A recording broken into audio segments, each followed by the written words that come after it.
In this video, we'll cover how to use custom query. It's a bit technical. It's used to write your own query.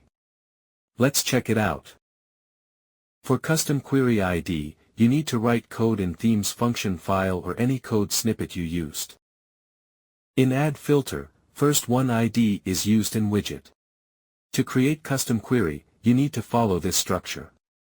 In example, we merge multiple post type.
Thank you for watching.